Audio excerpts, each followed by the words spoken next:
Thank you Hashem, gracias Hashem, danke Hashem, spasiba Hashem, merci beaucoup Hashem, shukran Hashem.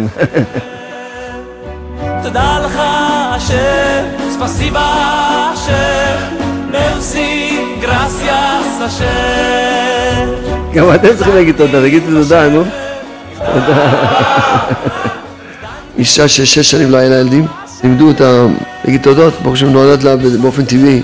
בלי שום טיפולים, ולמדתי להגיד תודה. עכשיו באתי בסעודת הודיה, אישה שהייתה ממש משותקת ממש, והגיעה אל הספרים שלנו של התודה, התחילה להגיד תודות חצי שעה כל יום, היא בריאה לגמרי.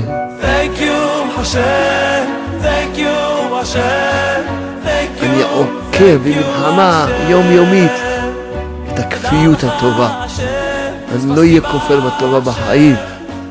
אם קורה שאסיר בורח, כוננו את כל הבית סוהר, עסקו, ממש, כולם מתגייסים, אז אין לכם מושג. אז אדם צריך להיות אסיר תודה. שמיד, שהוא רק עוזב את התודה, מיד יש כוננות, יש אזעקות, יש... איזה תענוג השם שאין לי את 100,000 שקל, כמה טוב השם.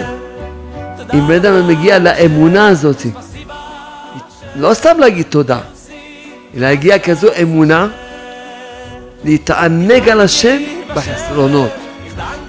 להאמין שהשם הוא רק טוב. ודאי זה הכי טוב בשבילי. כל סוג של ייסורים שבעולם. זה הטוב ביותר בשבילי. אז באמת אם אדם מגיע לכזו אמונה והתענג על השם, ויתן לך משאלות.